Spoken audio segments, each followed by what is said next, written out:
Hey, Key Bros. What do you say? What do you know? This is Keeper coming at you from the garage. Well, today's video is Behringer. Are they cool? Or are they a flea market knockoff? And I just got done watching a video by this other guy. And he talked a lot of crap on Behringer. And I kind of see his point on a couple things, but he really talked a lot of bad crap on them. He called all their stuff knockoffs and flea market, and well, looking at the guy's studio, it's obvious that the guy got a lot of money. All right, not all of us have money like this guy got.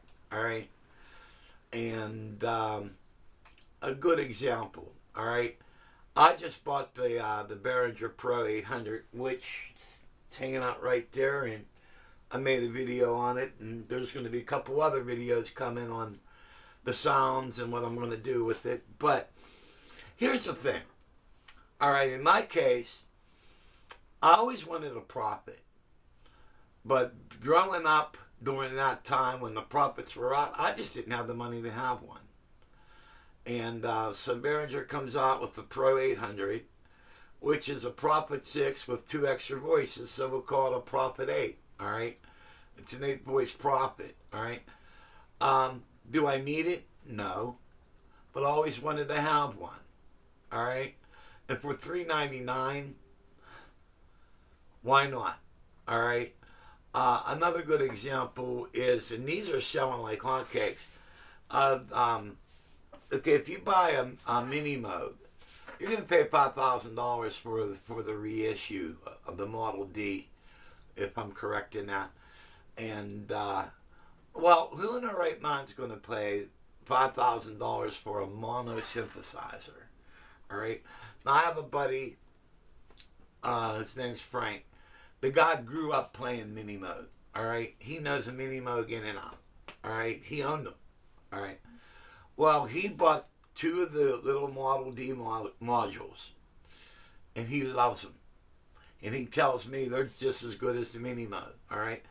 Then he bought the Poly, what is it? The Poly D, all right? Which is the mini mode with the keyboard and everything, but you can play, I think, 4 notes Poly. He loves it. By the way, guys, he's going to be bringing that up here, so we're going to be doing a video on that. All right, but the thing is, I got the Pro-800. The build quality is good on it. Everything's solid. It sounds fantastic.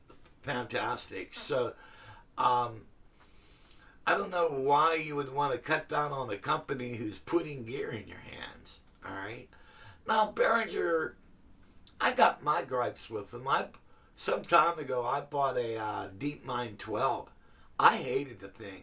I hung on to it for a week, and I called American Music up, and I asked them if I could exchange it. I ended up buying a Gaia, which I'm very happy with.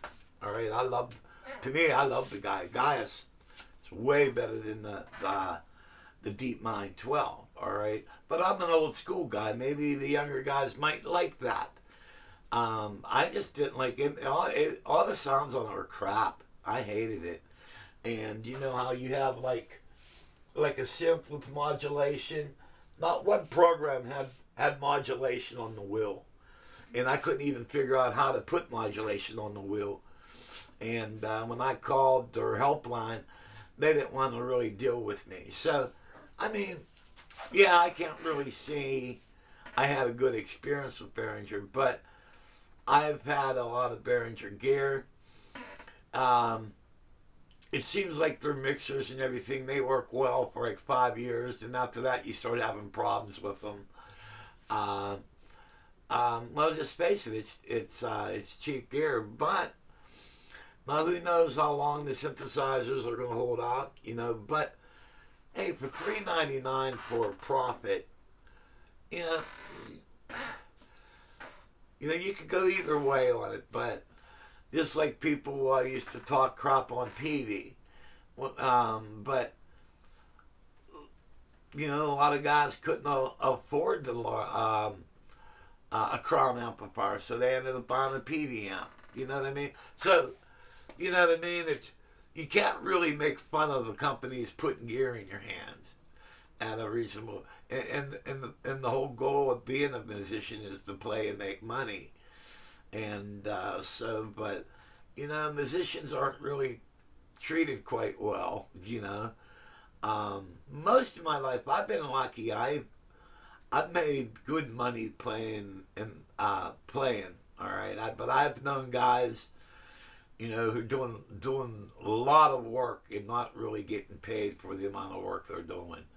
You know, so I can't really complain. I've been lucky in that area, but at the same time, you know, we all, you know, you have to pay for your vehicle, you have to pay for your house, and, you know, we all have payments, so you can't really, you know, really spend a lot of money. So I think cutting down on a company who is putting gear in your hand is kind of, it's like shooting yourself in the foot in a way. So, I mean, that's my opinion, you know. So, but that's what I got to say. Feel free to drop your comments and see what you think. All I could say is I now have a profit, and it's really cool. So, you know what I mean. Hey, I got my gear in the garage because I'm doing some maintenance and everything, and making sure everything's all up par for when I play out again. So that's why all my gear is in the garage, not in the cave. So, okay, guys, God bless. Love to hear your comments. Take care.